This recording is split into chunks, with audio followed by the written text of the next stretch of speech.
Salve, salve, gente amiga da bola! Estamos chegando aí com mais um programa 7-1. Hoje trazendo uma rapaziada muito bacana diretamente do Rio Grande do Sul. Rapaz, são dois feras aí fazendo um trabalho muito legal de podcast. O Novo Comunicar.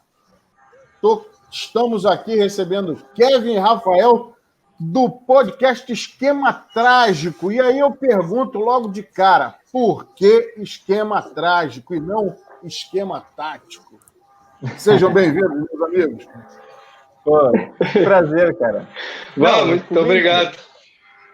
Seguinte, o esquema trágico é uma brincadeira realmente com o nome do esquema tático, né? É porque a gente sempre teve a ideia, a gente acompanha muito as rádios daqui de futebol e elas são numa pegada de humor, geralmente, na parte da tarde ali, quando a gente escuta, é uma pegada mais de humor, assim, então a gente quis dar uma brincadeira com o nome também, porque a gente não leva muito a sério.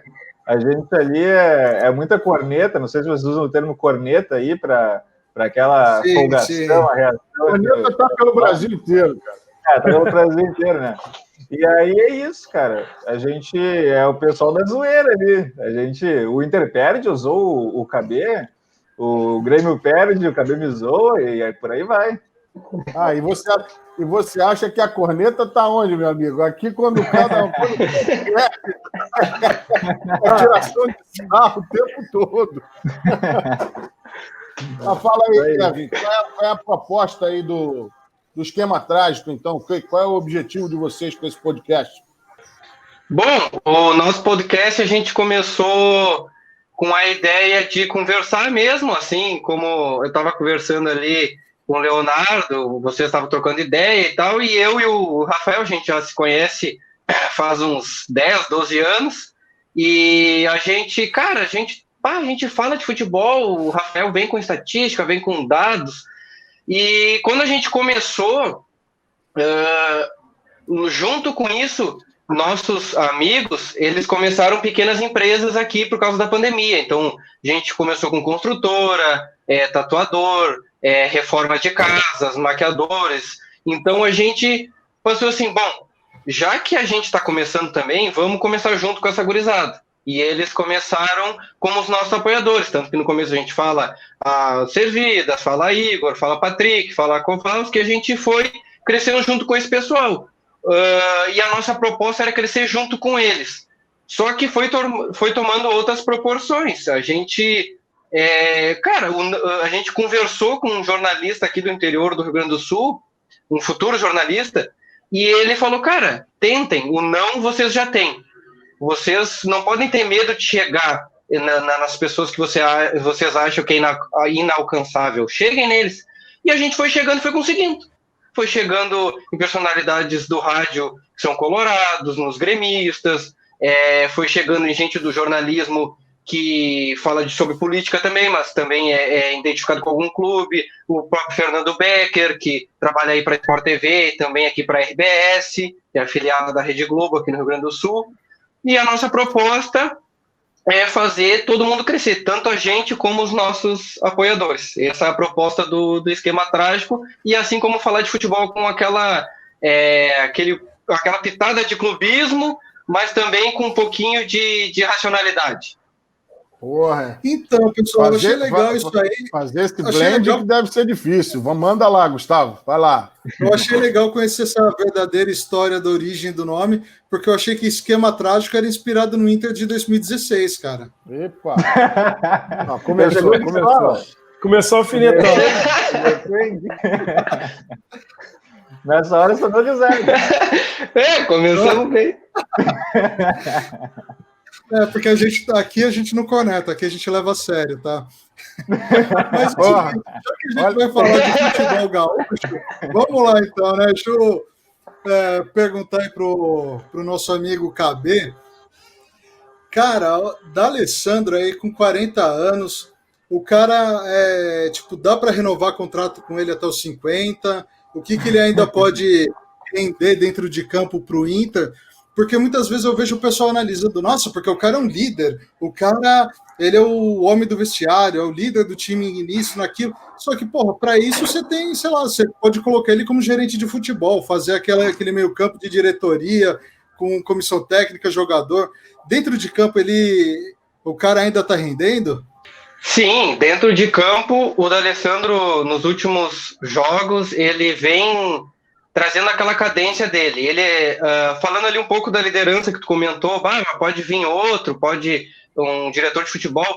Aqui no Rio Grande do Sul não funciona assim. Aqui o jogador, ele é o líder. Aqui o cara que é dirigente, o cara que é gerente de futebol, ele pode ser até identificado com o clube, mas essa fase dele ser o líder, do gerente de futebol, uma pessoa externa ser líder, já passou. Hoje em dia tem que ser um jogador.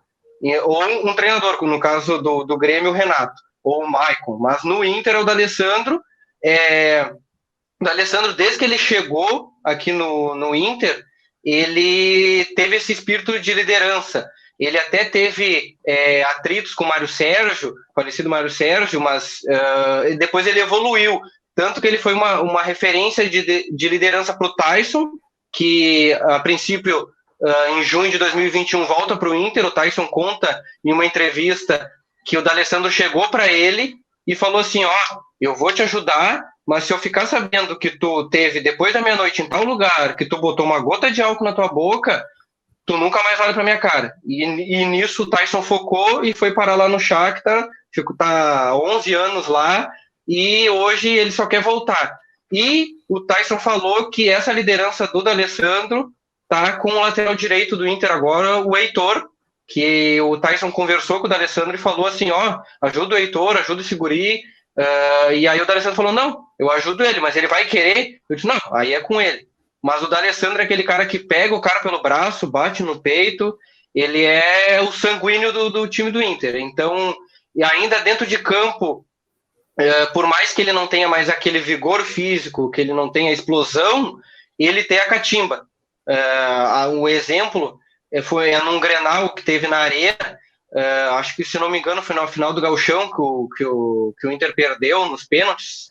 O D'Alessandro, ele tá no banco, mas e tem um pênalti pro Grêmio, e ele se levanta, faz uma confusão pro jogo dar uma esfriada, e aí acaba o Marcelo Lomba pegando o pênalti. Então ele tem a maestria dele, ele tem o que contribuir, e o Tyson quer que ele fique pelo menos mais meio ano para eles poderem ainda trocar uns passes dentro de campo. E essa é a imagem do D'Alessandro, ele é o líder do time do Inter. Boa, bacana. Léo, como é que... Eu queria entender de vocês, né? Aqui no Rio e em São Paulo, essa rivalidade, né? Digamos assim, ela é pulverizada por 4 ou 5 clubes, né? E aí no Sul tem essa bipolarização, né? Grêmio e Inter. A gente sabe que os Grenais são ultra disputados, mas assim, como é que é o clima na cidade?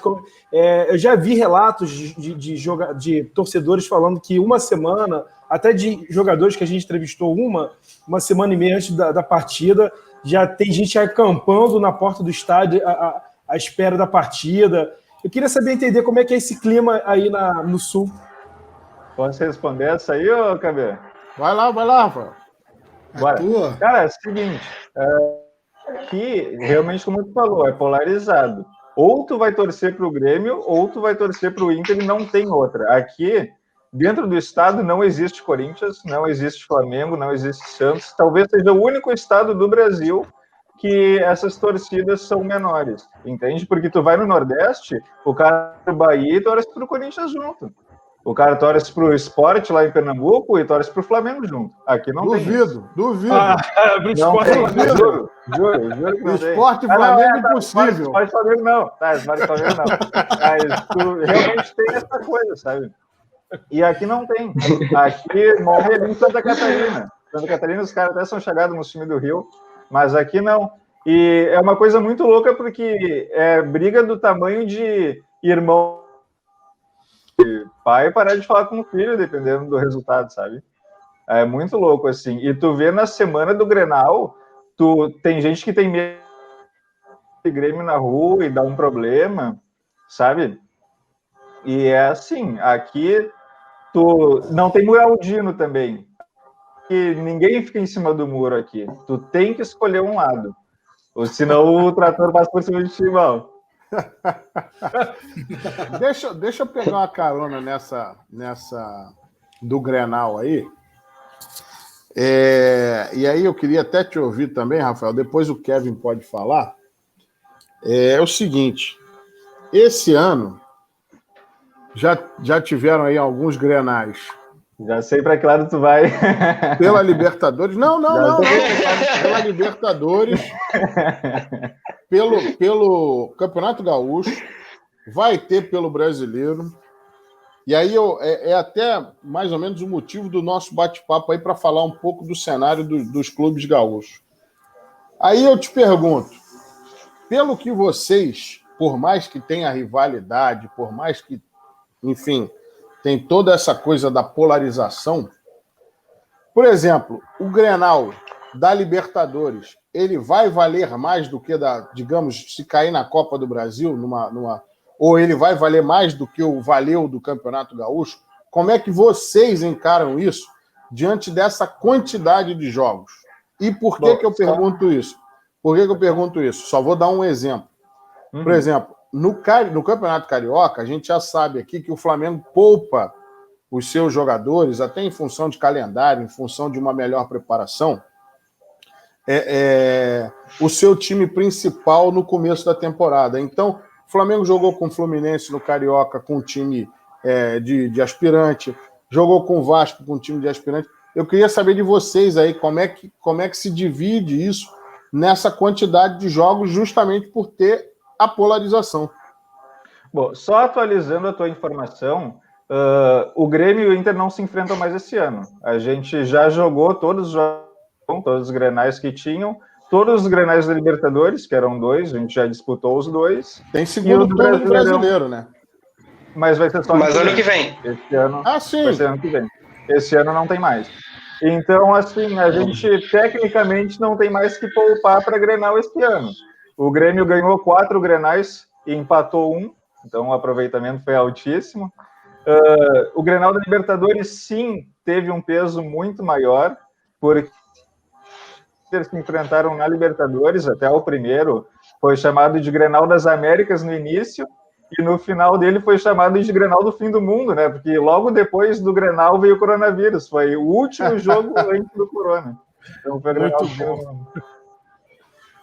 Mas é isso, como vocês podem ver, o Grêmio já tem, desde que o Renato chegou, essa história de poupar no Brasileirão. Independente do que acontecer, o Renato vai poupar no Brasileirão. O que você acha disso? Porque o Brasileirão, puta campeonato legal de jogar, de ganhar, campeonato importantíssimo, e aí focando só em Copa, sabe? Seja Libertadores, seja Copa do Brasil. Pô, tipo, tá 4 anos nisso, todo mundo começa o Campeonato Brasileiro e fala, nossa, o Grêmio é um dos favoritos, Renato tá fazendo um puta trabalho. E, porra... Cara, é que... O que você acha, Hag? Então, o seguinte, a direção do Grêmio, ela acredita que não tem elenco para ganhar o Brasileirão. Ela tem time, tem 11 jogadores, um 11 montado.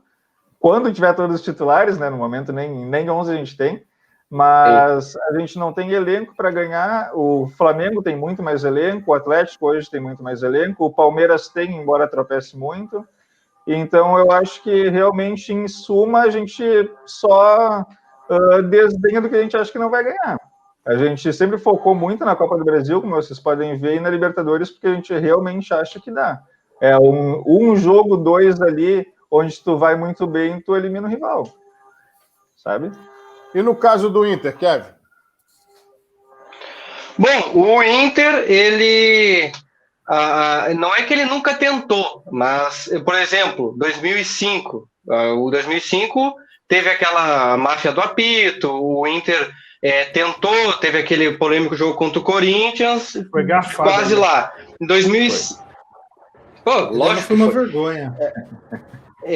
Em 2006, no ano do título mundial do Inter, o Inter foi vice-brasileiro. O Inter ganhou a Libertadores, ganhou o Mundial e ainda foi vice-brasileiro. Então, foram 2 anos consecutivos que o Inter quase lá. E em 2009, que aí o Renato e o Leonardo vão se lembrar que foram campeões em cima do Grêmio, que naquele time reserva, o Inter chegou lá também. Estava em segundo. Foi por causa aquele título inteiro, falando em internacional, a piada que a gente não perde é o gordinho do Internacional.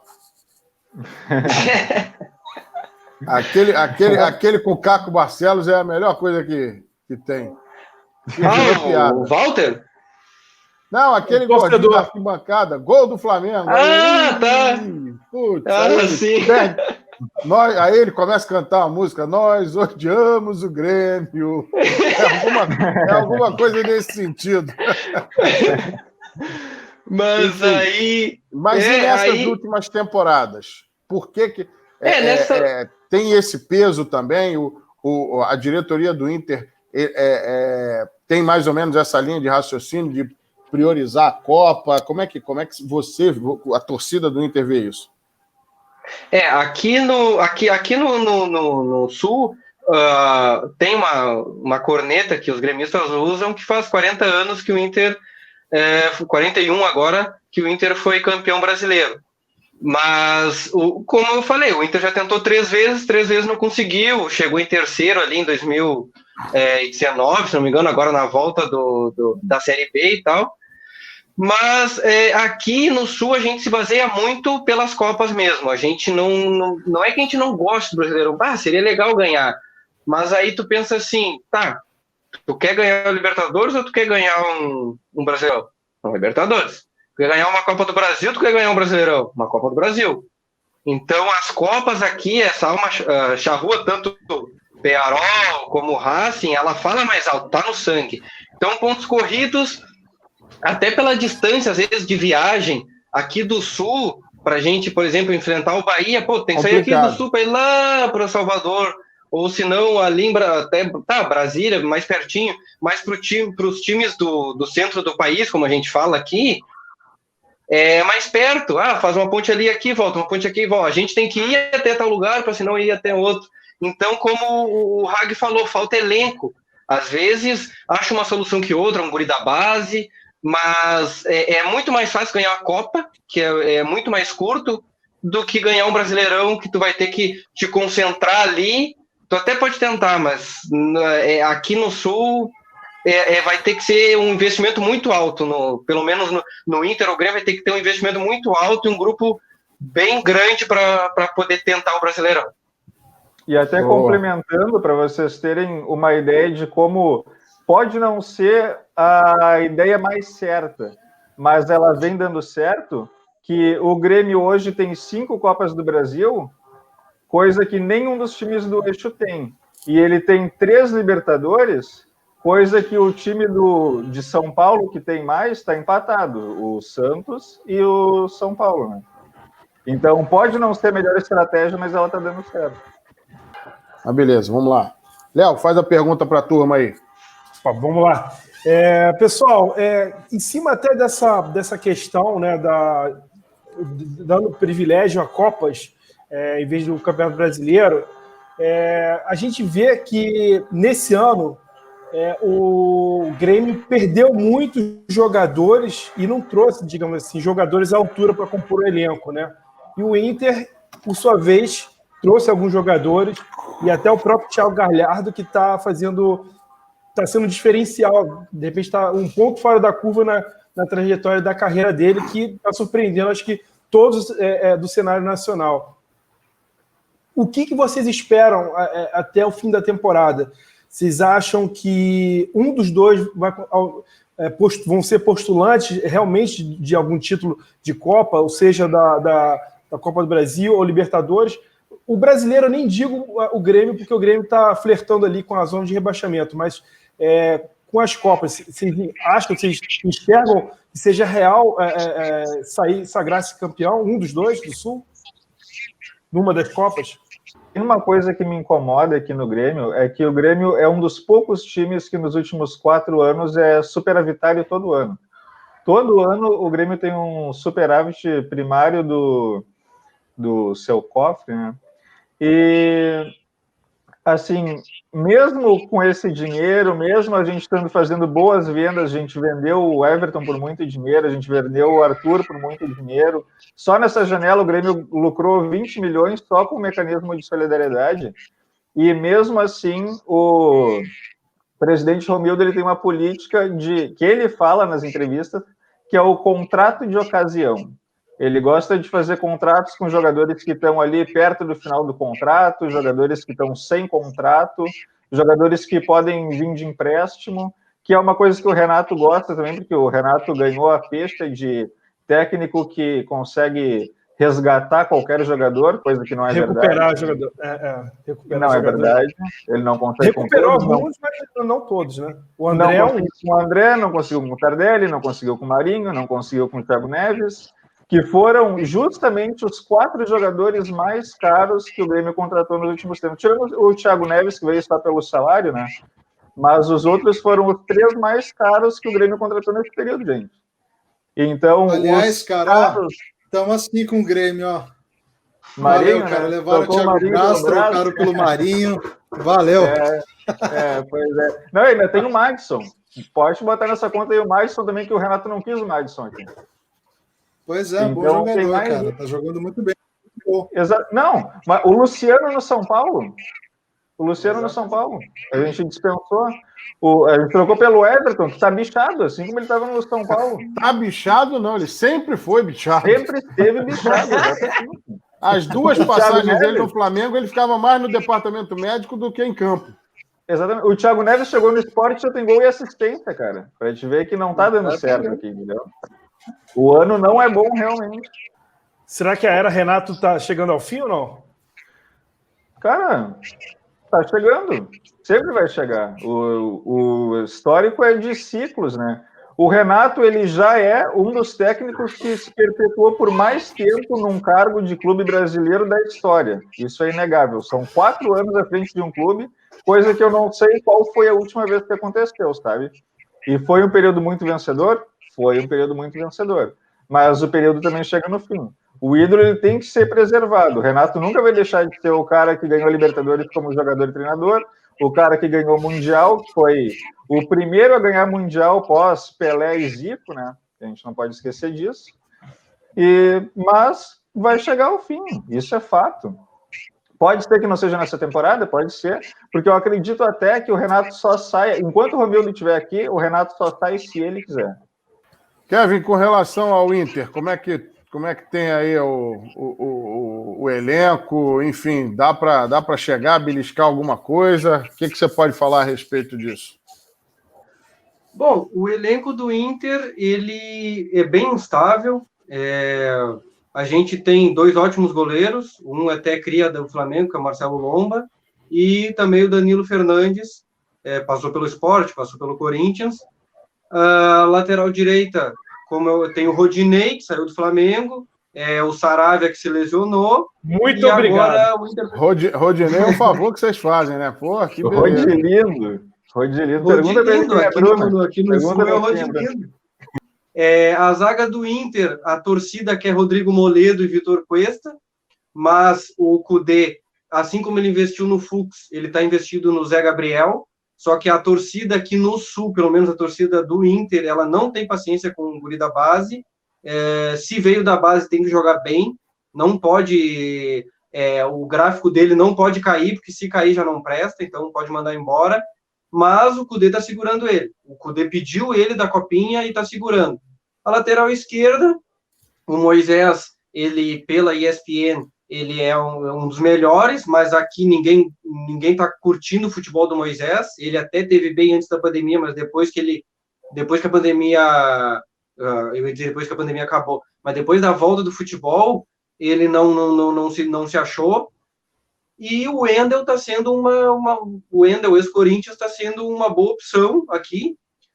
Uma coisa que incomoda bastante, que desnivela o futebol do Inter, é Rodrigo Lindoso e Musto. Então, tem que ser só o Lindoso. O Musto, ele aqui, a cada 3 jogos, ele toma um vermelho, e essa é uma média muito alta, e isso prejudica muito o time do Inter, e o Musto, ele joga atrás dos zagueiros. Então, o Inter, ele até tem bastante posse de bola, Só que essa posse de bola é os zagueiros e laterais, então é uma posse de bola inútil, não serve para nós, não serve se tu for analisar em números. O meio que o Patrick voltou a jogar bem, o Edenilson, nos últimos jogos, o Kudê colocou ele centralizado, até estava falando com o Leonardo, o Edenilson, cria do Guarani de Venâncio, a gente entrevistou o gerente deles e o Edenilson surgiu lá, então o Edenilson ele tem que jogar centralizado, o Bosquilha pela lateral, pelo lado do campo, D'Alessandro Nonato, o Galhardeus, aqui mudou o nome dele, né? ou é Cristiano Galhardo, ou é Thiago Ronaldo, aí vocês podem decidir, e a gente tinha o Guerreiro, que era uma referência, era o craque, se lesionou e chegou Abel Hernandes, apesar de ser um tipo C da seleção uruguaia, mas ele está fazendo seus golzinhos, ele não está deixando mal.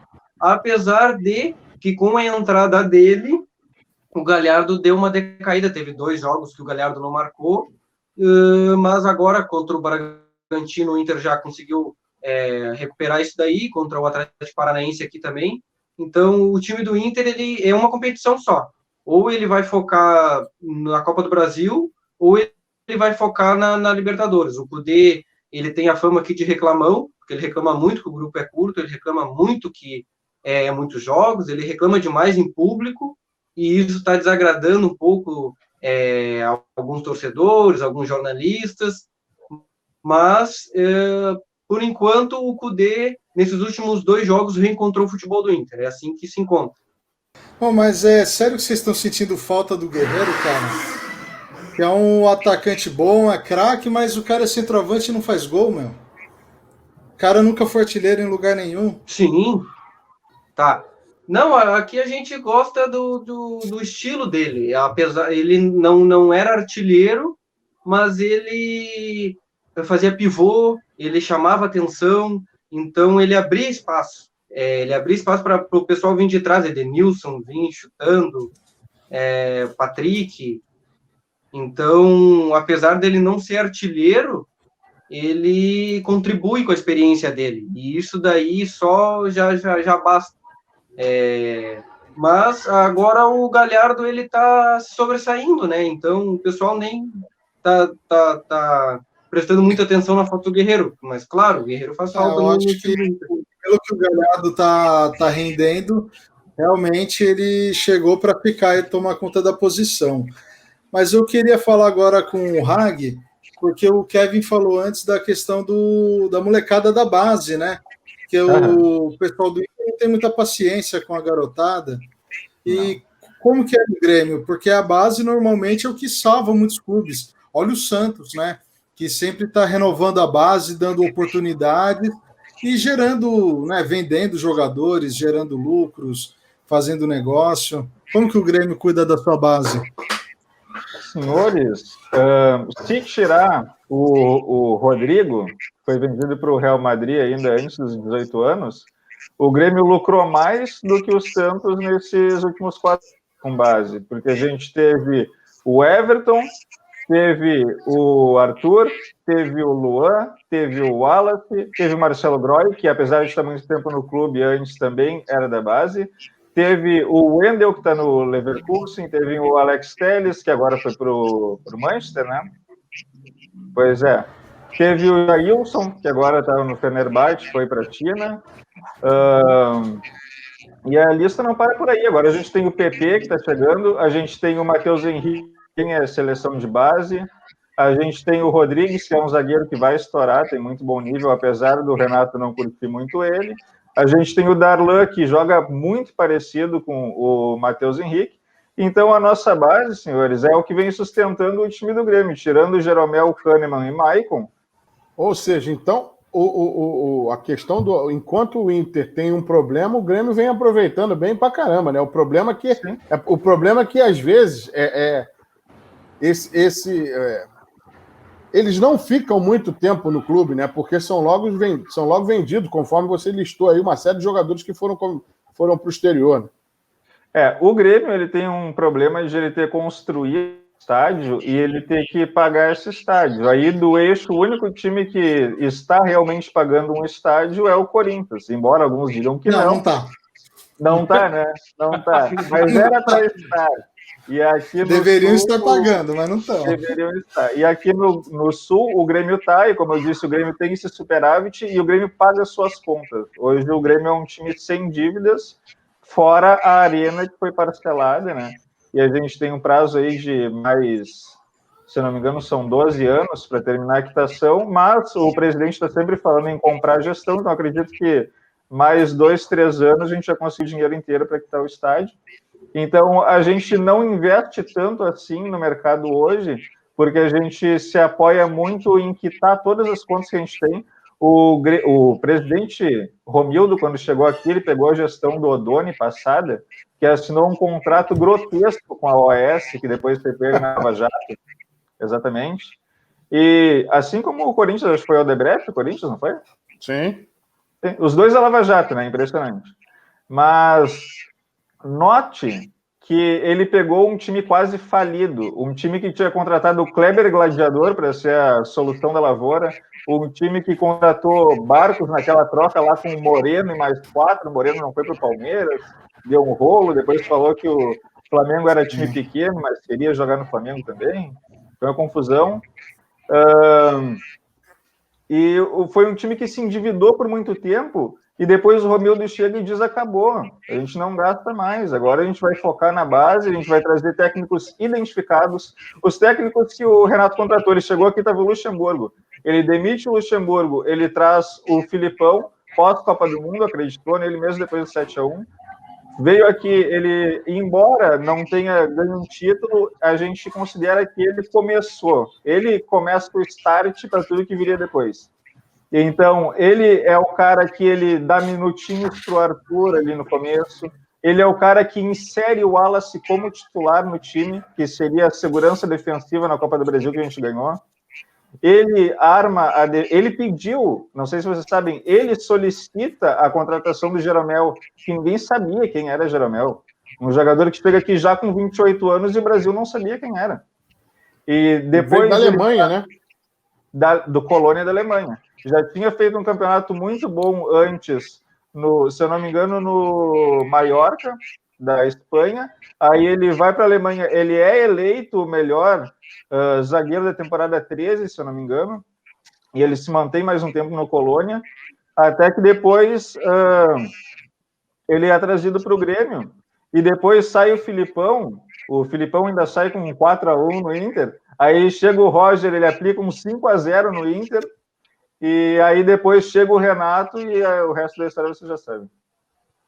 Pô, nessa sua parte final da fala aí, o Kevin quase morreu agora. 5-4, porra, que confusão, hein, Kevin? Porra, não é mole, não. Não é mole. Foram tempos sofridos. Se tu parar para pensar, o Grêmio ganha a Copa do Brasil no ano que o Inter cai para a Série B. E o Grêmio ganha a Libertadores no ano que o Inter está na Série B. Daí o Inter volta para a Série A e de lá para cá não ganhou mais Gauchão. A gente ganhou todos e a gente está com 2 anos sem perder para o rival, sendo que esse ano a gente praticamente ganhou todos os jogos, incluindo os Libertadores. Nossa, agora com a dor de cabeça do Kevin, então, aumentou ainda mais. Meu Deus do céu. Não, aqui eu falei num programa anterior, a gente tem que começar a investir no futebol feminino do Inter, que esse tem hegemonia. Lá no futebol feminino do Inter, o Inter que tem essa hegemonia de Grenal, e no masculino está o Grêmio. Então, eu acho que é melhor investir no feminino do que no masculino. Pelo menos é uma saída, né?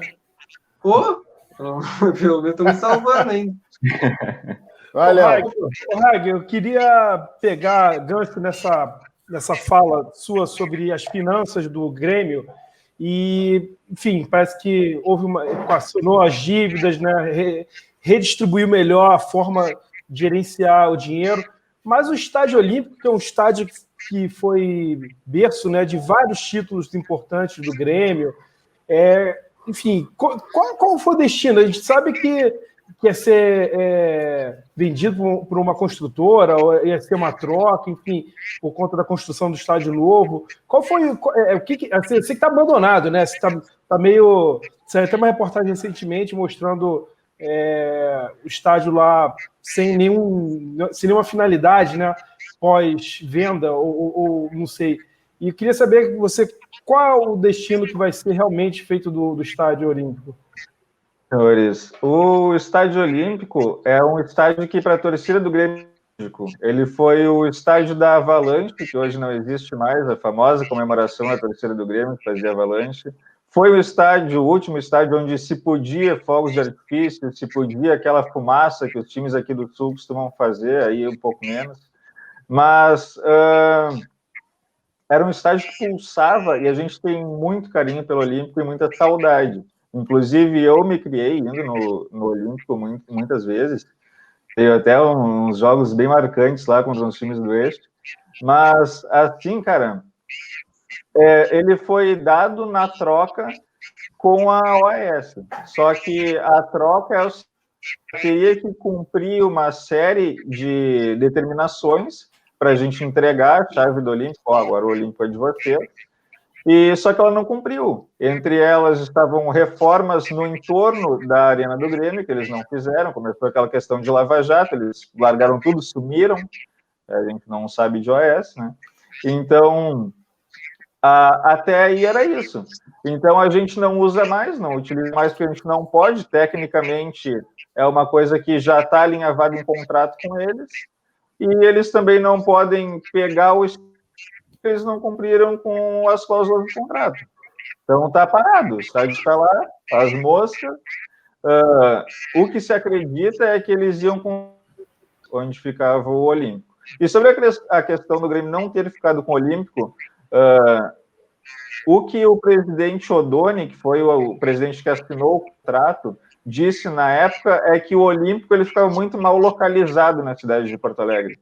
Ele ficava num lugar de difícil acesso, próximo a comunidades ali, e agora ele ainda fica, impressionante que ele falou isso na época, e a Arena hoje também fica do lado de uma comunidade, né? Só que a diferença é que a Arena, ela fica bem próximo à BR. Então, do aeroporto também, né? E do aeroporto também. Então, é muito fácil para quem vem do interior acessar a Arena. Coisa que no Olímpico era mais difícil. Gustavo, bota o nosso amigo Kevin na jogada aí. Não vou perguntar nada, não. Agora eu vou inverter e eu quero saber o que eles querem saber aqui do eixo Rio-São Paulo. Boa. Vamos lá. Aí sim. Começa a tua aí, Cabê. O que eu gostaria de saber é como é que vocês enxergam quando vai o Inter ou o Grêmio aí enfrentar vocês. Vocês pensam, vai ser um jogão, vocês acompanham o momento da dupla Grenal, como é que é para vocês aí quando vão enfrentar Inter e Grêmio? Gustavo, começa. Bom, com o Grêmio e Inter são sempre jogos difíceis, a gente já tem essa consciência que são times grandes, né? São times de pegada argentina, pegada uruguaia, então a gente já espera um clima mais Libertadores, né, nos jogos, de muita raça, muita entrega no jogo. O Grêmio um pouco mais marcação, o Inter um pouco mais bonito, o jogo, né, normalmente. E a gente vê isso, cara, que são dois adversários grandes, importantes, com história no Brasil e na América do Sul. Léo? Opa! Eu cresci, né, indo ao Maracanã com meu pai e, assim, toda vez que a gente assistia algum jogo, né, seja contra o Inter ou o Grêmio, a gente sempre esperava um confronto difícil, né? E como bem o Gustavo colocou, era sempre, por mais que de repente o time, o Flamengo, saísse com a vitória, mas sempre era uma vitória suada, nunca tinha uma vitória fácil, algum jogo, conseguiu dominar do início ao fim. Acho que o único jogo que eu vi que realmente foi uma vitória que surpreendeu fora da expectativa foi o 5-0 ano passado da Libertadores contra o Grêmio. Acho que foi uma exceção à regra. mas sempre jogos, tanto aqui no Sul, principalmente quando o Flamengo vai jogar no Sul, eu já espero sempre, torço pelo empate, porque é sempre difícil, principalmente jogar na casa do Beira-Rio ou na arena do Grêmio, né? Ou no antigo Olímpico, é sempre uma vitória. Assim, era muito difícil sair uma vitória do Flamengo, principalmente em épocas de vacas magras, de contratações, mas não tão midiáticas. Mas, assim, realmente a gente vê que é uma escola que tem influência ali do Sul, né, dos outros países do Sul do continente, Uruguai, Argentina, e é sempre um confronto muito bom de assistir, mesmo que não seja contra o time do Rio, mas ver Inter e Grêmio em campo é sempre bom, um prazer pra gente. Vou fazer uma para o Leonardo, então. Ô, Leonardo, tu acha que vai se criar, em algum momento, uma estrutura, porque o Corinthians e o Flamengo se estruturarem, eles vão virar Real Madrid. E tu acha que em algum momento vai se criar isso?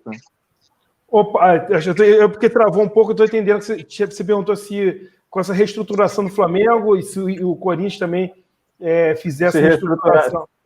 Olha, eu acho que o Flamengo saiu de uma situação muito delicada que se encontrava até o início da gestão do Eduardo Bandeira de Mello e, digamos assim, sem ironia, foi para um outro patamar, mas um patamar de competitividade. Antes era um patamar de fugir do rebaixamento.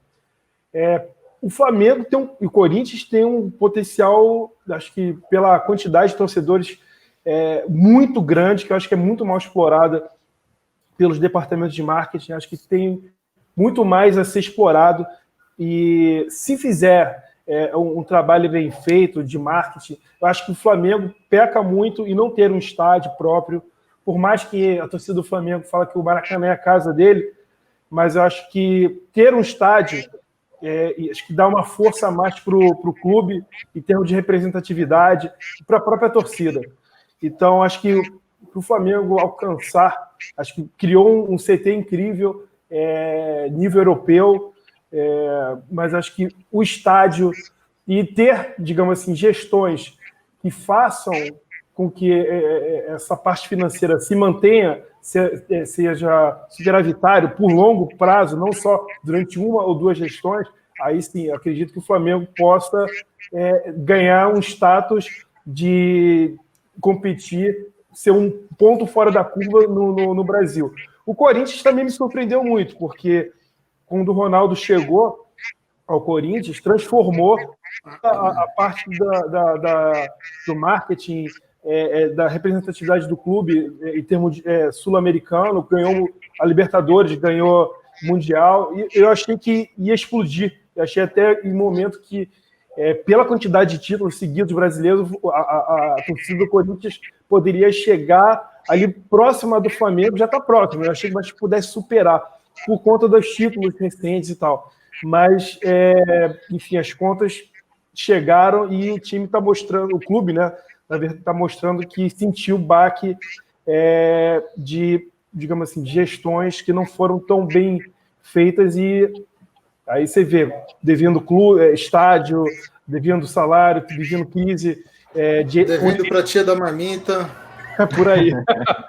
Então, assim, acho que o Corinthians perdeu a oportunidade de repente, se transformar em um superclube e ter aí duas potências no Brasil. O Flamengo está mostrando que, por enquanto, ainda está tendo fôlego financeiro com relação à administração passada. Pela quantidade de investimento, do gasto que está sendo feito para as contratações atuais, eu temo, principalmente com a crise da pandemia, de não conseguir se sustentar durante muito tempo. Espero que esteja enganado. Mas tem tudo. O Palmeiras também teve uma reestruturação boa. Mas, enfim, vamos que vamos. Deixa eu complementar as duas questões aí, tanto a do Kevin quanto a do Rafael. Com relação a confronto, eu falo, aí entra a veia do torcedor, obviamente que na questão do jornalismo também a gente vê muita questão da análise, mas como torcedor eu fui muito mais a Flamengo e Grêmio do que a Flamengo e Inter. fui no Maracanã, muito mais ver Flamengo e Grêmio, única e exclusivamente por falta de oportunidade de ir a mais Flamengo e Inter. Mas, assim, são confrontos sempre muito bons, muito bons. Já vi vitórias do Inter, já vi vitórias do Grêmio sobre o Flamengo.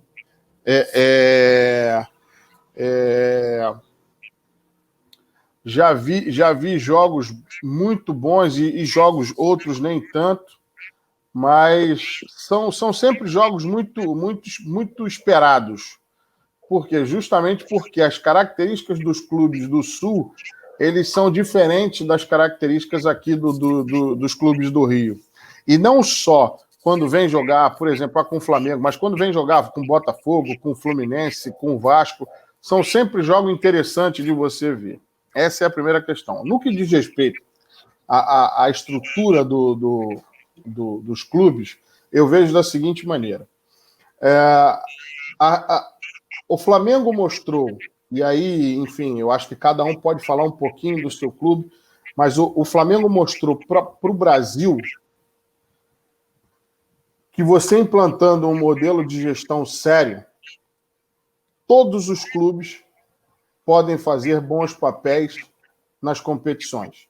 E, principalmente, podem se estruturar de modo a ter uma hegemonia, e aí não tem como não usar outra palavra, principalmente nos torneios sul-americanos.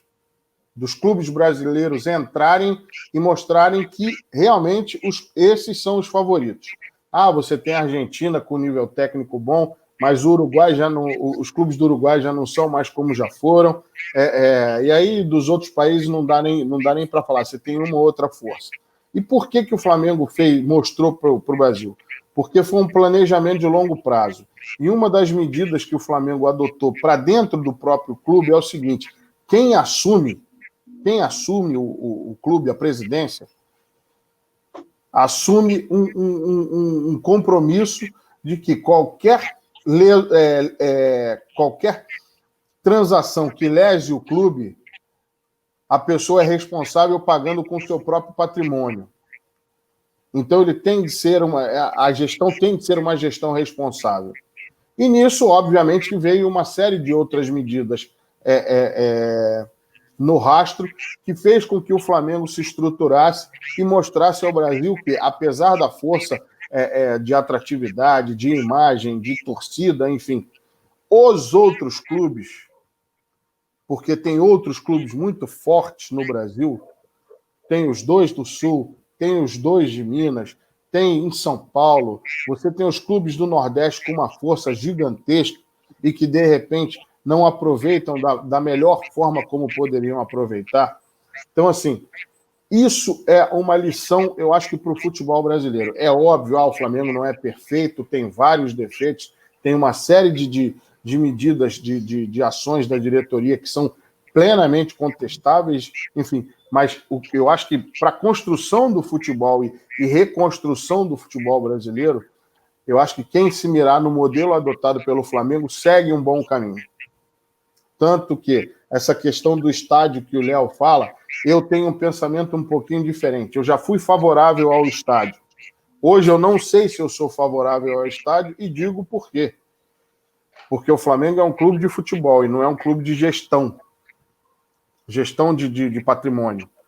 Então, para você investir num patrimônio como esse, você tem que estar muito bem calçado. E está para lá de provado que, por exemplo, o Flamengo tem a gestão do Maracanã. 70 mil pessoas para o Flamengo no Maracanã é muito pouco. É muito pouco. Nós vimos aqui, eu vou dar um exemplo para vocês.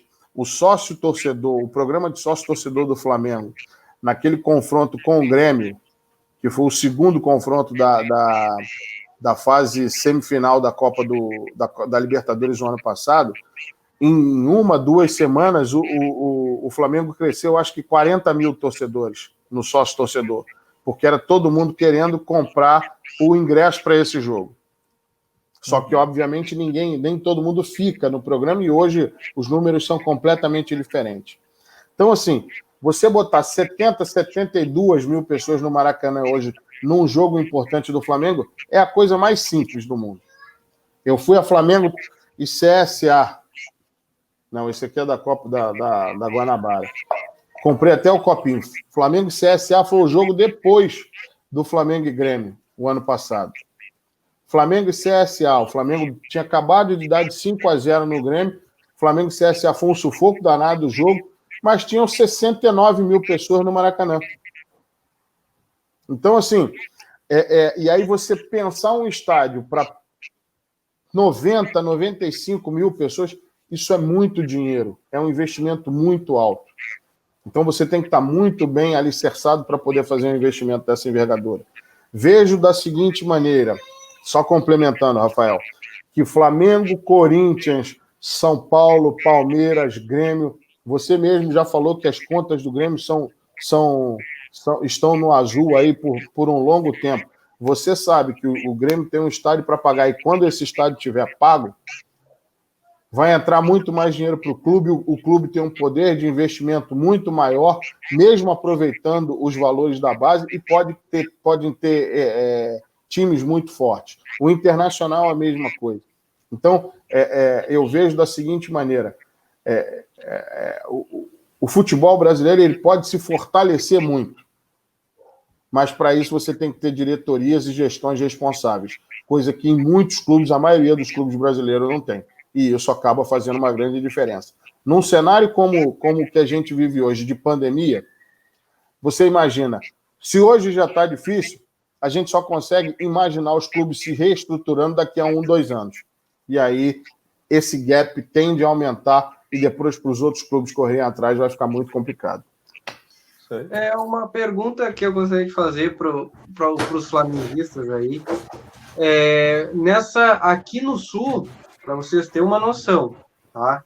O Inter, ele era líder do Campeonato Brasileiro, era líder do grupo dele na Libertadores e falava em demissão do Cudê, tá? Demissão do técnico, ele era primeiro em tudo. Quando o Domenech chegou no lugar do Jorge Jesus, teve aqueles jogos ali de instabilidade, se falou em demissão do Domenech ou ficou aquela onda ainda de não, mas vai dar certo, ele ainda vai acertar, ele é o ex-auxiliar do Guardiola? Como é que foi o clima dos torcedores com o Domenech no início dele? Vai, Léo, fala.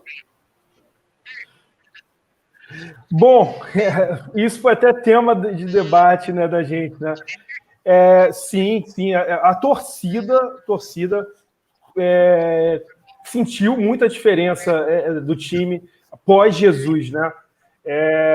Principalmente aquele resultado diante do Atlético Goianiense, vieram outros resultados que não agradaram a torcida, assim, já estava mal acostumada, né? Ou bem acostumada, podemos dizer assim, a ganhar, enfim, ter um ritmo de jogo. Você via uma apatia dos jogadores, diferente daquela intensidade que tinha contra o Jorge Jesus. O próprio parte interna, a diretoria interna começou a se questionar, enfim, houve, digamos assim, início de processo de fritura do Domenech. Porém, eu percebi que a chave virou depois daquela derrota de 5-0 para o Independente Del Valle. A partir dali também coincidiu com a proximidade também da queda do Benfica lá na fase inicial da Champions League. Existia aí um burburinho na imprensa de que o Bruno Henrique e o Gerson estavam sendo sondados a todo momento pelo Benfica, que eles poderiam estar de saída, e a gente via realmente que o desempenho deles não estava, digamos assim, no mesmo nível do ano passado.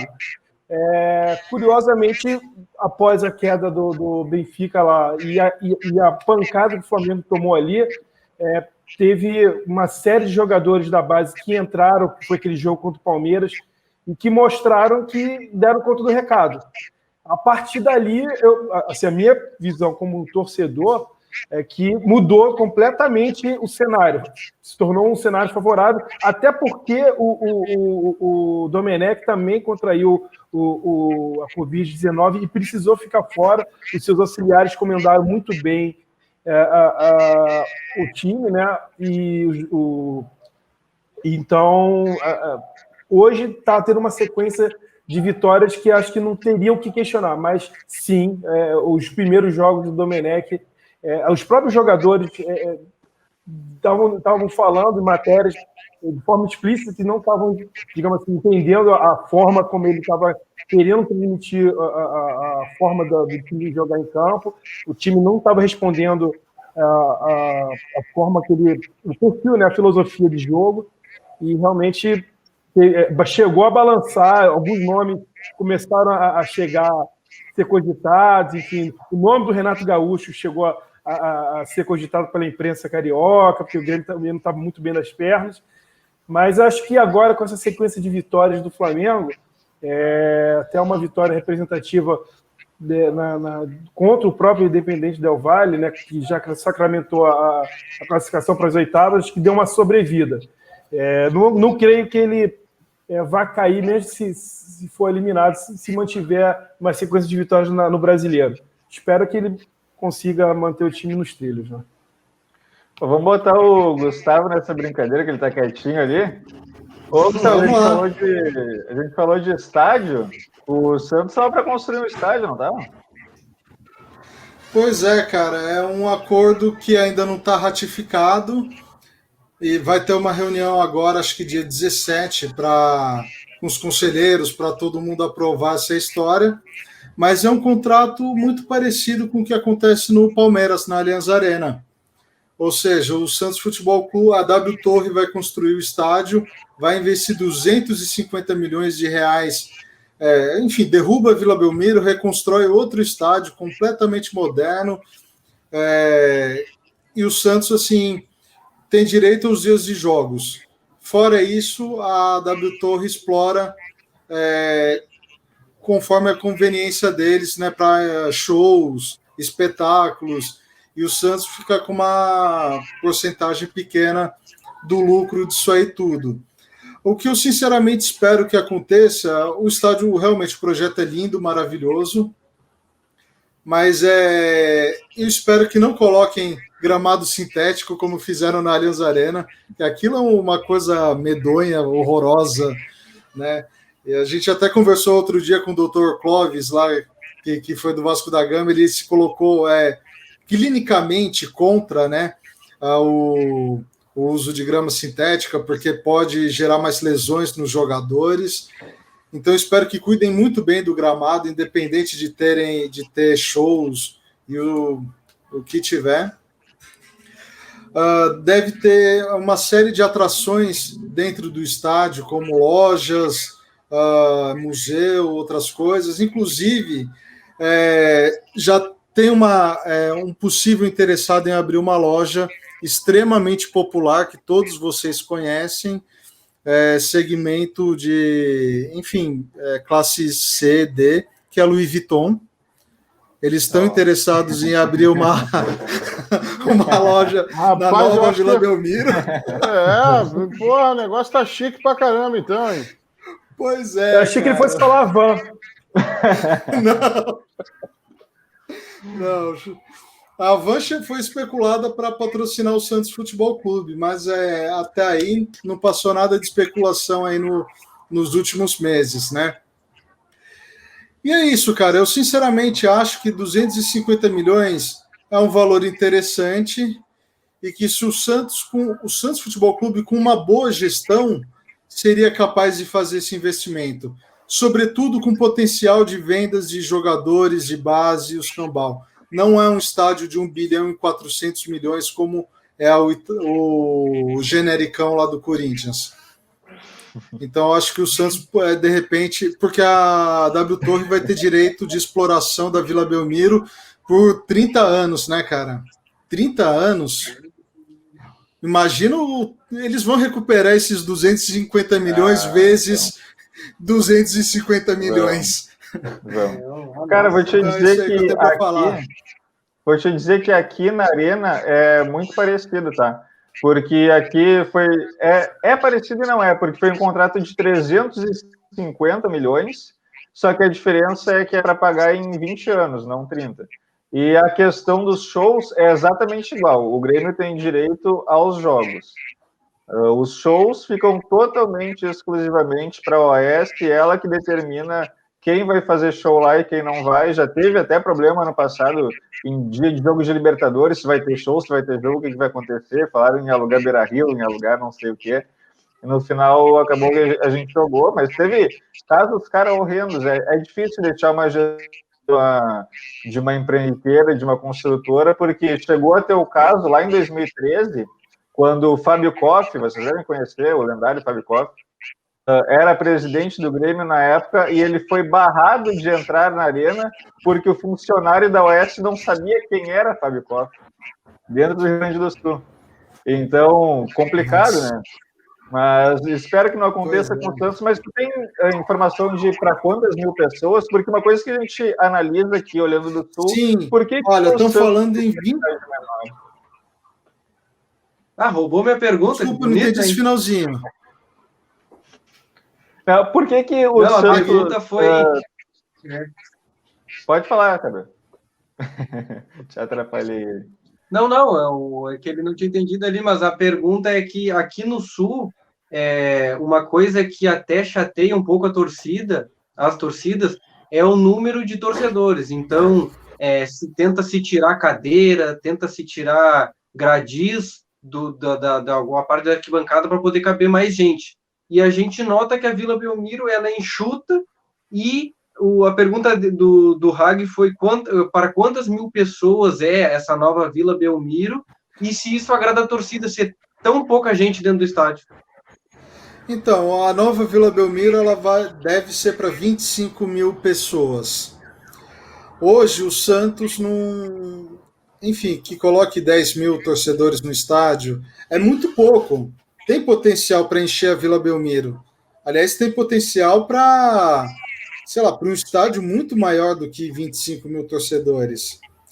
É uma questão realmente de competência, de marketing, de gestão, de aproximar o torcedor da Vila Belmiro, de fazer com que o Santos seja um time ou seja, o cara nasceu na Baixada Santista, independente de ser a cidade de Santos, o cara tem que torcer para o Santos, ele não tem que torcer para outro time.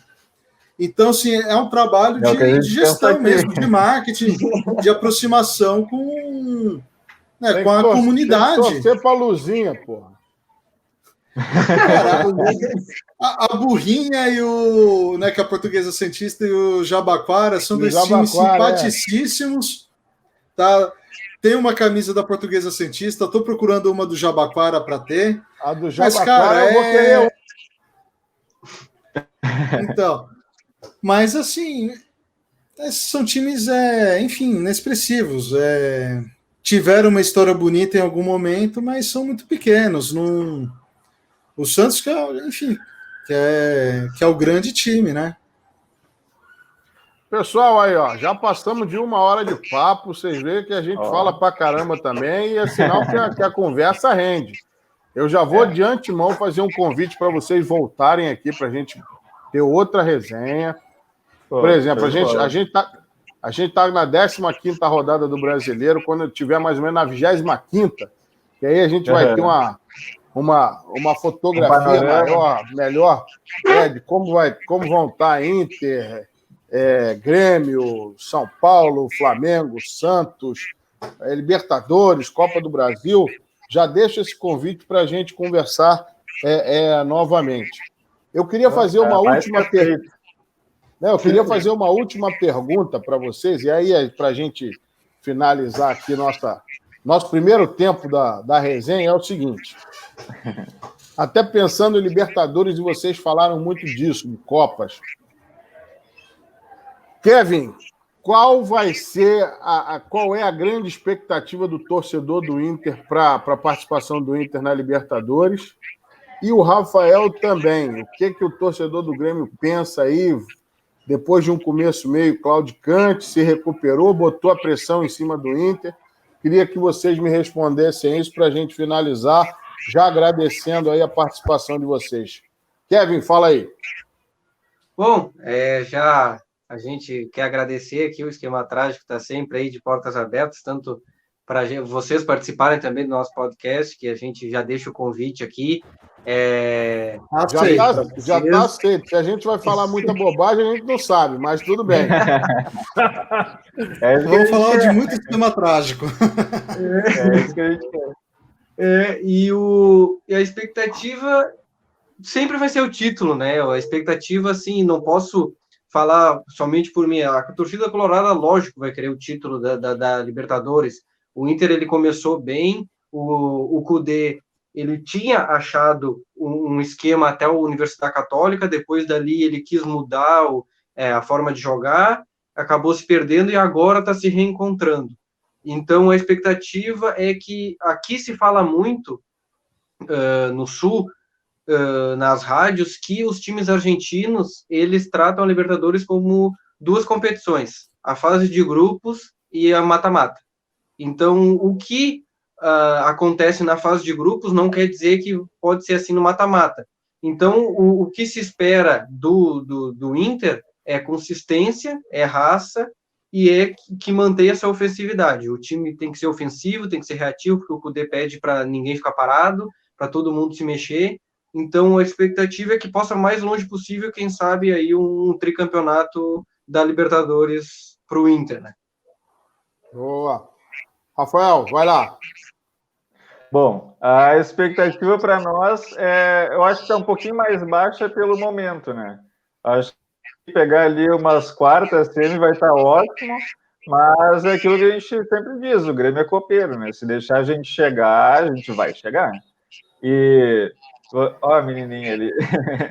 E a gente pode levar em consideração também nesse momento do Grêmio, claro que tem muitos erros do Renato em escalação, tem muito dos jogadores parece não estar se entregando tanto dentro de campo, mas a gente tem que levar em consideração que a gente não conta com o Léo Gomes, que vai ser especulado em seleção brasileira em algum momento no ano passado, lateral direito. A gente não conta com o Jeromel já há mais de um mês, a gente não conta com o Kahneman já há mais de um mês, a gente não conta com o Jean-Pierre há 3 meses, que é um jogador importantíssimo para a gente não conta com o Maicon em 90 minutos desde antes da pandemia. Então, são 5 jogadores que são o pilar do time do Grêmio. O PP voltou agora faz 3 jogos. Então, eu acho que com o time inteiro na mão, tem tudo para uma remontada. E está se abrindo a janela do exterior de novo agora, né, para contratações do Brasil. O Grêmio está em busca de um volante, primeiro volante, aquele cara que vai guardar a frente da área, o armador para ou ficar no lugar do Jean-Pierre enquanto ele não se recupera, ou até para brigar por posição com ele, e um centroavante para roubar a vaga do Diego Souza. Boa. Cara, tem uma dica interessantíssima de centroavante para o Grêmio, que é o Raniel.